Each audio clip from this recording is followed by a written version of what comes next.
Bueno, con estas palabras damos inicio a la jornada. Va a hablar en primera instancia la doctora Isabel del Carmen Colequia. El tema de la doctora Colequia será aplicación de los principios bioéticos en las directivas anticipadas. La doctora es médica, egresada de la Facultad de Medicina de la Universidad de Buenos Aires. Es especialista en clínica médica, auditoría médica y administración hospitalaria. Ha realizado el profesorado superior en Ciencias Médicas y la maestría en Ética Biomédica en la Universidad Católica Argentina. Es docente titular de Bioética y del Seminario Filosófico Teológico en la Licenciatura de Enfermería de la Universidad de El Salvador y del Hospital Alemán.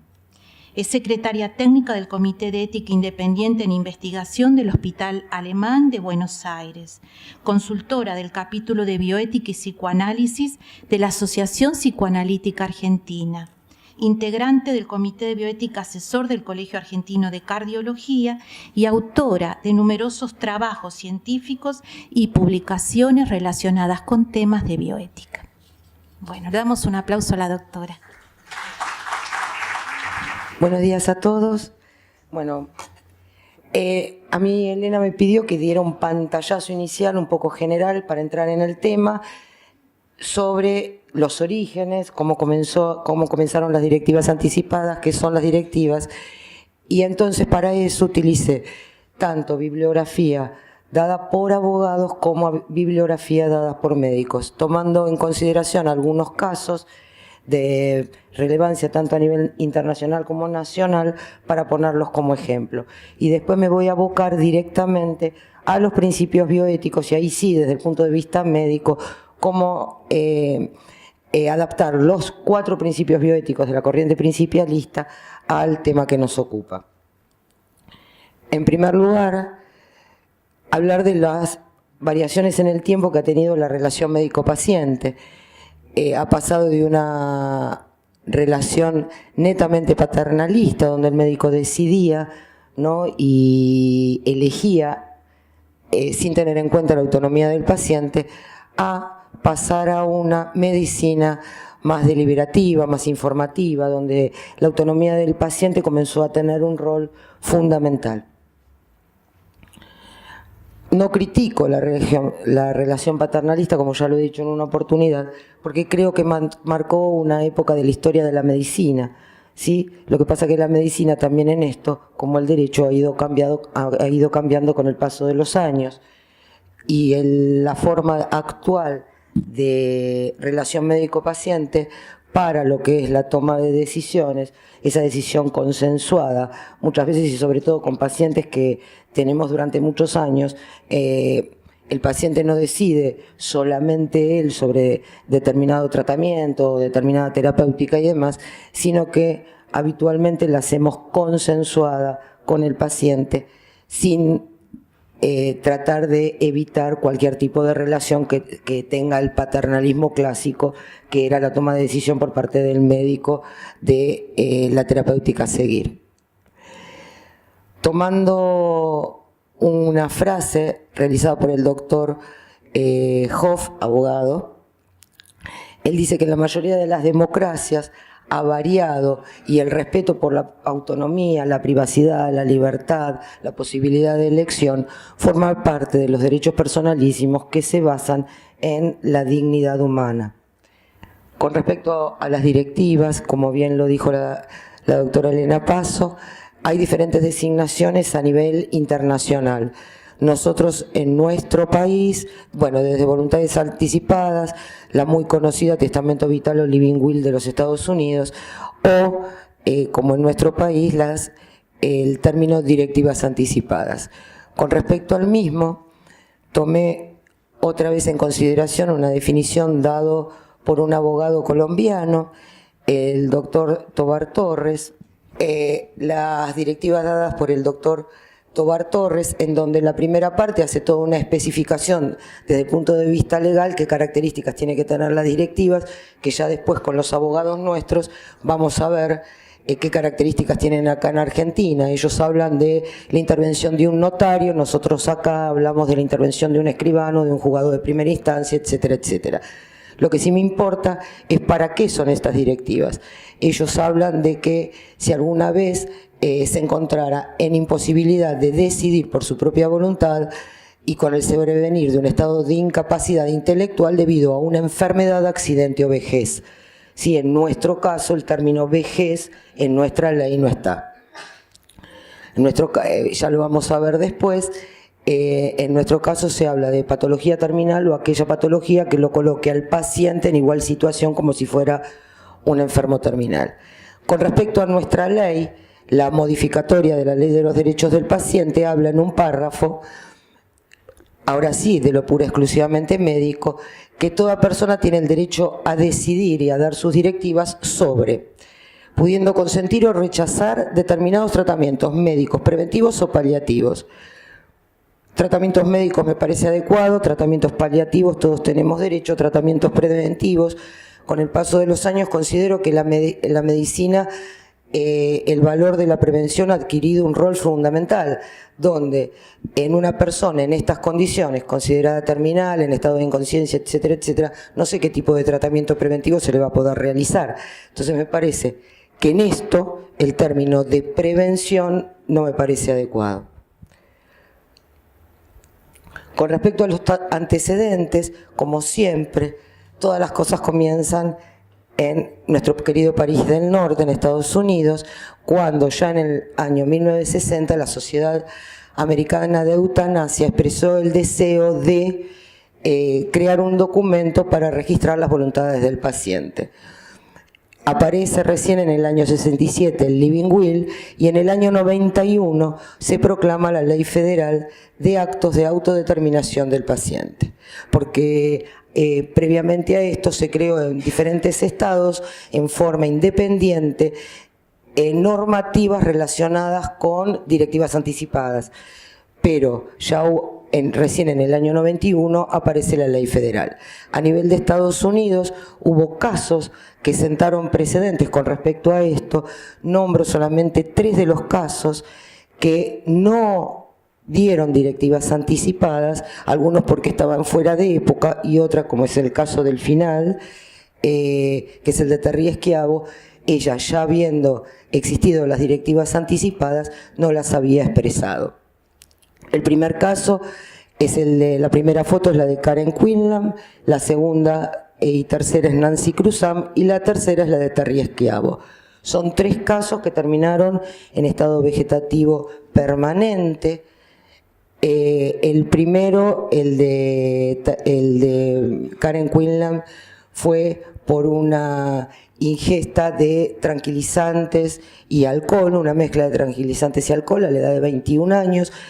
Ella queda en estado vegetativo con sonda nasogástrica de alimentación y apoyo ventilatorio mecánico. En este caso se judicializa, todos estos casos fueron judicializados. En el primer caso se judicializa, la Corte ordena el retiro tanto de la sonda como del soporte respiratorio mecánico, le retiran el soporte y la joven sigue respirando por sus propios medios. Evidentemente el soporte respiratorio no era necesario. Y los padres se niegan al retiro de la sonda de alimentación, por más que los jueces habían otorgado también la posibilidad del retiro, muriendo en el año 85 a causa de una neumonía con sonda nasogástrica de alimentación. En el caso de Nancy Cruzan fue por un accidente automovilístico, hipoxia cerebral, encefalopatía hipóxica, estado vegetativo permanente también. Acá hubo también toda una batalla legal y los padres tuvieron que probar, porque fueron los que pidieron la desconexión de la sonda. Ella en una primera instancia sí estuvo con ventilación mecánica. Los padres piden la desconexión de la sonda. Después de una batalla legal bastante prolongada, aceptan la desconexión de la sonda, la desconectan, falleciendo la paciente a los pocos días. Y el último de los casos, que es el más reciente, es también en un adolescente que por una dieta estricta para adelgazar hace una hipopotasemia severa con un paro cardiorrespiratorio que la lleva a una encefalopatía hipóxica y de ahí a un estado vegetativo también permanente. Una batalla legal entre las que participaron en Estados Unidos un montón de juzgados, entre ellos el hermano del presidente Bush y demás. Se crea la ley Terry, que después se anula. Un juzgado decía que había que desconectarla, la desconectaban, otros decían que había que conectarla, la volvieron a conectar, así pasó en 2 oportunidades, hasta que finalmente el marido, que es el último de la foto, y lo pongo, siempre lo pongo, porque las imágenes muestran, ¿no? En cambio, si uno pone por ahí mucho texto, bueno, la primera es la foto de Terry, la segunda es la foto de la madre, y la última es la foto del marido, que fue el que pidió la desconexión de ella, ¿no? Y hubo una pelea muy grande entre los padres y el esposo, cosa que hizo y le negó a los padres que estuvieran en el momento del deceso cuando la desconectaron por última vez. Entonces lo pongo para que vean quién era el señor. Otros antecedentes a nivel de España. España tiene una ley reguladora de la autonomía, de la voluntad del paciente, como tenemos nosotros, que versa también sobre las expresiones personales en un paciente capaz y demás de su voluntad con los tratamientos a seguir si se encontrara en un estado de inconsciencia. La Comunidad Autónoma de Cataluña también ha dictado una ley con respecto a los derechos del paciente y en relación a la responsabilidad de los médicos de tener que aceptar lo dispuesto por el paciente. En América, uno de los primeros países que dio una ley de voluntades anticipadas fue Uruguay, muy similar a la nuestra, con textos bastante similares, con la diferencia que ellos exclusivamente ponen que es para patologías terminales, incurables e irreversibles.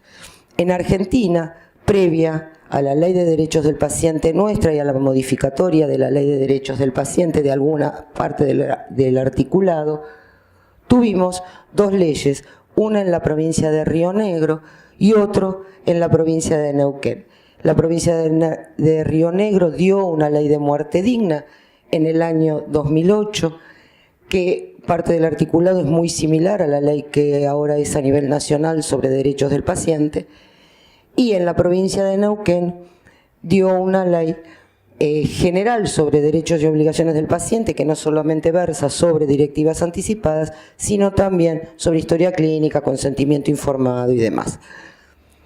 Estas son, en el último punto, las 2 leyes, la de derechos del paciente y la modificatoria sobre parte del articulado, y el artículo 60 del Código Civil, del nuevo Código Civil y Comercial de la Nación, que también habla sobre directivas anticipadas, que seguramente se van a explayar a posteriori los abogados.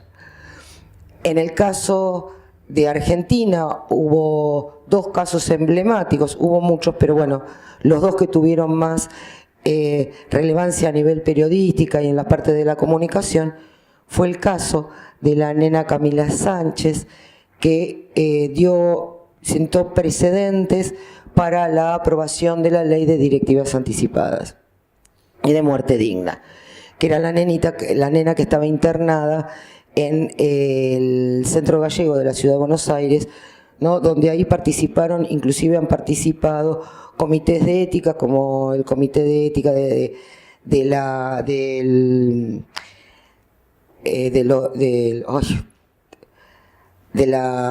Sociedad de Terapia Intensiva, que es el mismo del Hospital de Clínicas que maneja el doctor Tealdi, y en a partir de la aprobación de la ley de muerte digna, era una nena que estaba con un cuadro de hipoxia cerebral porque había hecho un paro, se prolongó el tiempo de reanimación y quedó en estado vegetativo permanente. A partir de la ley de muerte digna, a esta nena se le pudo desconectar la sonda de alimentación. Y el último caso es un caso que terminó el año pasado con el fallo de la Corte Suprema de Justicia de la Nación, que es el caso de Marcelo Díez. También un joven que por un accidente de moto, en este caso en la provincia de Neuquén, estuvo en estado vegetativo durante largos años y las hermanas que vivían en el exterior solicitaron la desconexión de la sonda nasogástrica de alimentación. Pasó por todas las instancias judiciales, primero comenzó en Neuquén y después se trasladó a la Corte Suprema de Justicia, quien demoró más de un año en dar el consentimiento para el retiro de la sonda. Todos estos casos no tuvieron directivas, bueno, el caso de la niña obviamente que no, pero todos estos casos que eran de adultos, ninguno tuvo directivas anticipadas previas. En el caso de Nancy Cruzán, que les mostraba a ustedes de Estados Unidos, ahí hubo que recolectar información, como en este mismo caso, el de la Argentina, sobre qué opinaban los amigos y familiares con respecto a si el paciente se encontrara en una situación similar a la que estaba viviendo y qué opinión tenía con respecto a eso. Ahora bien, principios bioéticos. Un poco de historia, comienza con los 4 principios de la corriente principialista, comienzan con el informe Belmont, un informe dado por un grupo de personalidades de todas las médicos, abogados, filósofos, teólogos y demás, por el presidente de Estados Unidos. Este informe fue hecho a partir de atrocidades que se cometían a nivel de la investigación en Estados Unidos. Entonces, cuando esas investigaciones salieron a la luz, el presidente convoca a expertos en diferentes áreas para que elabren un informe y pongan freno y se pongan en claro qué valores había que respetar para que un paciente entrara en un protocolo de investigación. Se llama Informe Belmont porque se realizó en la ciudad de Belmont. 2 de los integrantes de ese informe fueron Buchan y Childress, que fueron los que después escribieron el libro sobre los 4 principios de la bioética. En el informe no estaban puestos así los principios, se hablaba del respeto de la persona y el de no maleficencia no existía. Cuando ellos escriben el libro, hablan del principio de autonomía, beneficencia, no maleficencia y justicia. El de autonomía con respecto a la posibilidad de decisión, a respetar el derecho a la libertad y a la posibilidad de elegir que tienen todos los pacientes. El de beneficencia y no maleficencia, bien relacionados con la parte médica, que está la beneficencia como la obligación moral de actuar en beneficio del otro, ¿sí? El hacer el bien. El de no maleficencia como el no dañar, ¿no? Está basado en una máxima que dice, en primer lugar, no hacer daño, obligación principal que tenemos los médicos. Y el principio de justicia, tomado desde la corriente principialista como un principio de justicia a nivel distributivo, relacionado con la equidad, con la distribución, con los riesgos y beneficios y demás. Ahora bien, si nosotros tomáramos el principio de justicia, como etimológicamente dice la palabra, el principio de justicia tiene que ver con el derecho, tiene que ver con lo justo, y tanto la Real Academia Española lo define, como Santo Tomás también, lo define como dar a cada uno lo que le corresponde, ¿sí? Entonces, si lo tomamos desde la etimología de la palabra, podríamos también utilizarlo para el tema de directivas anticipadas. Vuelvo al derecho. Y tomo el artículo 1, pero solamente el inciso E de la ley, porque es la que involucra directamente a la parte médica. En la primera parte del artículo se refiere a qué características debe tener el paciente, ¿no?, para poder implementar las directivas anticipadas. Entonces nos habla de un enfermo irreversible, incurable, que se encuentre en estadio terminal o haya sufrido lesiones que lo coloquen en igual situación. En la segunda parte que está señalado, nos habla que cuáles son las medidas que el paciente, cuando brinda las directivas, puede rechazar. Entre ellas, la reanimación artificial, los procedimientos quirúrgicos, las medidas de soporte vital, haciendo hincapié en una parte que podrá rechazar hidratación y alimentación cuando los mismos produzcan como único efecto la prolongación en el tiempo de ese estadio terminal irreversible o incurable. Cosa que después trataré en particular. Y en la última parte, que aclaran que no significará la interrupción de aquellas medidas y acciones para el adecuado control y alivio del sufrimiento del paciente. Aclaro determinados puntos de determinadas fuentes bibliográficas, nacionales o internacionales. Con respecto a enfermo terminal, tomo la definición dada por la Sociedad Española de Cuidados Paliativos, que coincide bastante con el artículo 1, inciso E, de la Ley de Derechos del Paciente, de la modificatoria de ley. Habla de paciente en enfermedad avanzada, progresiva e incurable, ¿sí?, con nula respuesta al tratamiento, con sintomatología multifactorial y, en este caso, habla de un pronóstico de vida que no supere los 6 meses. Este es el que toma la Sociedad Española de Cuidados Paliativos. En la literatura a nivel internacional, el periodo es lo único que varía, no en cuanto al concepto general de paciente en estadio terminal, pero sí en cuanto al tiempo. Algunos consideran 1 mes y la literatura muestra que es entre 1 mes y 6 meses. Igualmente creo que los médicos no tenemos la bola de cristal como para saber si en 6 meses o no, y los que tenemos muchos años dentro de la profesión sabemos cómo los pacientes, cuando el médico se equivoca con respecto a las estadísticas, cómo el paciente juega con eso y dice, el médico se equivocó, ¿sí? Entonces creo que los números adentro de la medicina a veces no nos juegan a favor, sino en contra. Y después, tomando el Código de Ética de la Asociación Médica Argentina, el Código de Ética en su artículo, el último código, el último que se dio en el 2012, habla de lo que es un paciente terminal y habla sobre las medidas que se deben aplicar, las medidas que permitan una muerte digna sin que se justifique procedimientos que prolonguen el sufrimiento.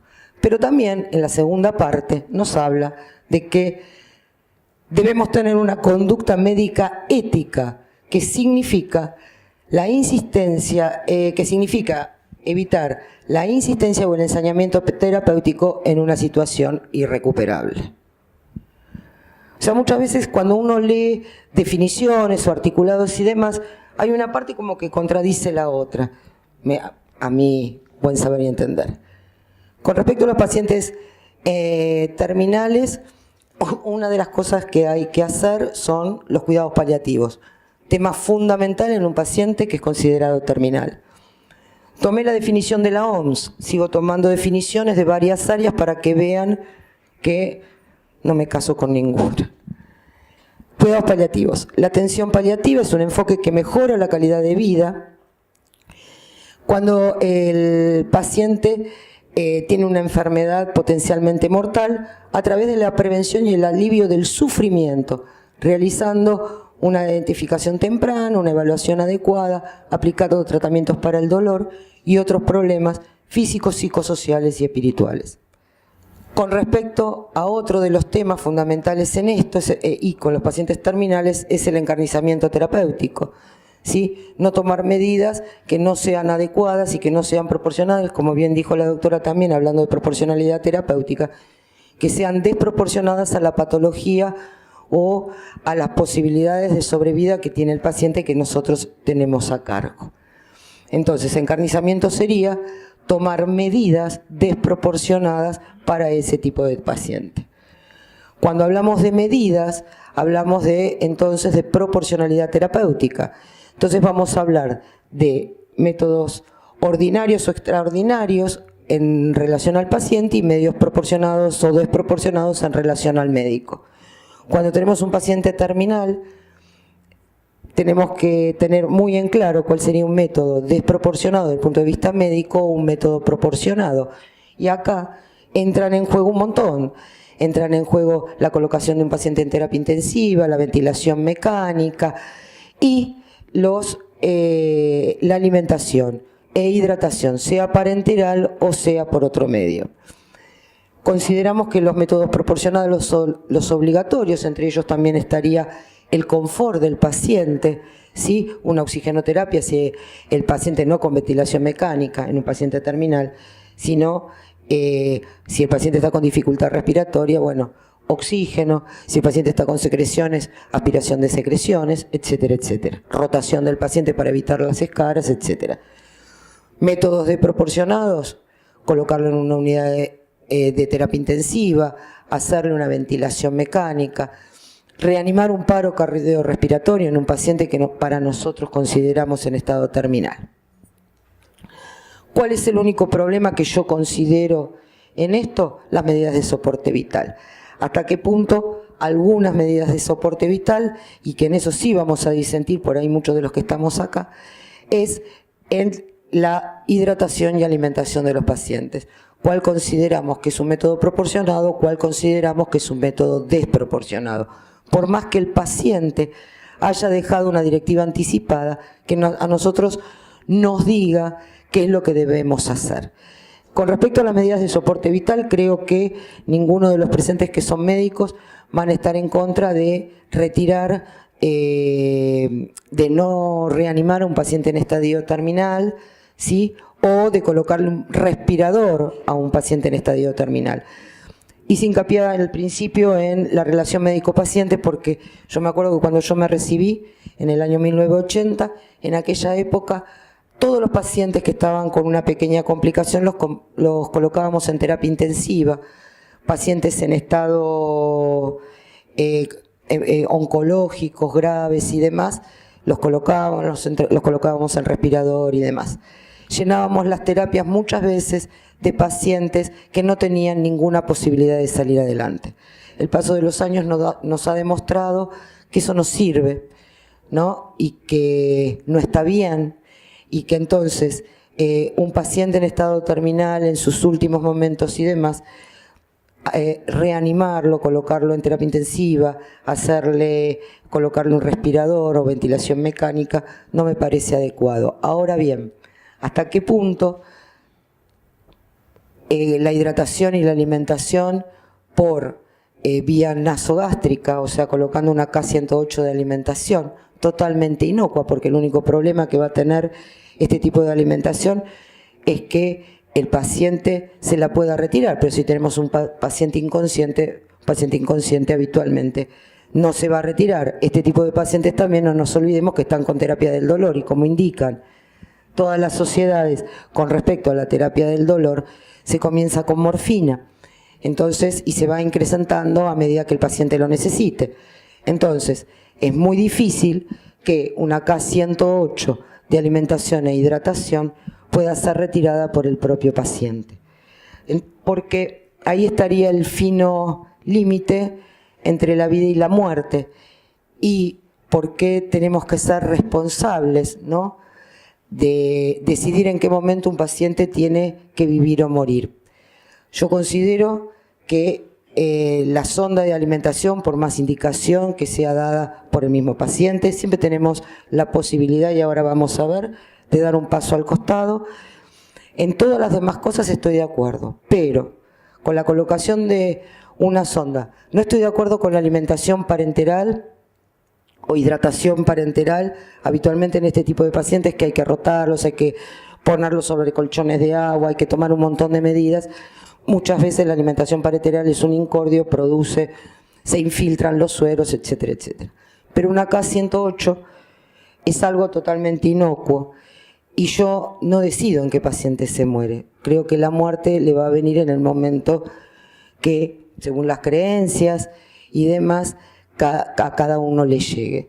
Y desde el punto de vista médico, hasta qué punto el retiro de una sonda de alimentación, una K108, que es una sonda muy finita, no produce ningún trastorno, se coloca, se hace una radiografía para ver si está bien colocada y se ajusta a la nariz. Entonces, yo creo que ese sí es un método proporcionado y que no caeríamos en otras terminologías también, que las utilizamos mucho en bioética, como es el tema de la eutanasia. ¿Hasta qué punto, si yo retiro una sonda de alimentación, no estoy cometiendo una eutanasia, cuando la definición de eutanasia es el producir la muerte del paciente por acción u omisión para evitar el dolor? a nivel general, esa es una de las definiciones que se da. Entonces, si yo tengo indicación de, en mi caso, de retirar una sonda de alimentación e hidratación, sí, yo puedo recurrir a lo que se denomina objeción de conciencia. En este caso, voy a tomar una definición dada por un abogado de la Argentina, especialista en... no me acuerdo, no importa, donde dice que la objeción de conciencia es el incumplimiento de un mandato a un deber legal o normativo por parte de quien lo considere contrario a los mandatos de la propia conciencia. Por el otro lado, esta es una definición dada por el doctor a nivel personal, pero por el otro lado, dejo constancia, y volviéndome a meter en la parte del derecho, a dos declaraciones que están reconocidas en el artículo 75 y 122 de la Constitución Nacional, cuando nuestro país reconoce tratados internacionales y les da jerarquía constitucional por introducirlos adentro de la Constitución en este articulado, en la última reforma, donde la Declaración Universal de los Derechos Humanos me dice: toda persona tiene derecho a la libertad de pensamiento, de conciencia y de religión. Entonces, tanto el paciente tiene derecho como los médicos también tenemos derecho. Y en el segundo, dice, cuando habla del derecho a la vida, en la última parte del inciso 1, dice: nadie puede ser privado de la vida arbitrariamente. La misma Constitución nos está dando estas dos pautas: el derecho a la posibilidad de elección que tenemos todos y que nadie puede ser privado de la vida arbitrariamente. El derecho nos está diciendo que nadie puede ser privado de la vida arbitrariamente. No estoy privando de la vida arbitrariamente si yo retiro una sonda de alimentación que es totalmente inocua. Y con respecto a eso, comencé con una frase del doctor Hoff, abogado de Mar del Plata, que fue presidente de la Sociedad Argentina de Bioética. Termino con una frase relacionada con un médico al cual, a pesar de no ser cardióloga, admiré, que es el doctor Favaloro. Y cuando habla relacionado con los médicos y cómo tiene que ser la actitud de los médicos, él dice que se proceda con honestidad y que esa honestidad esté acompañada de responsabilidad y solidaridad. Eso bastará para que el ejercicio de la profesión médica estuviera edificado sobre las bases de un humanismo. Buen médico será aquel que tenga los suficientes criterios y responsabilidad para tomar decisiones cuando sea necesario y humildad para pedir ayuda cuando lo crea conveniente.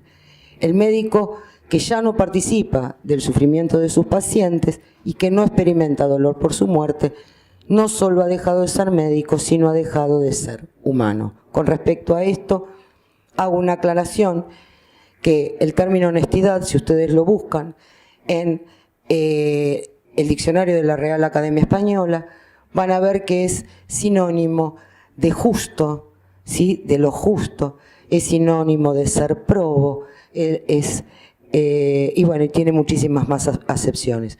Entonces, hablo de justicia en cuanto a lo que uno de los maestros de la cardiología argentina ha dejado como precedente del actuar médico exclusivamente.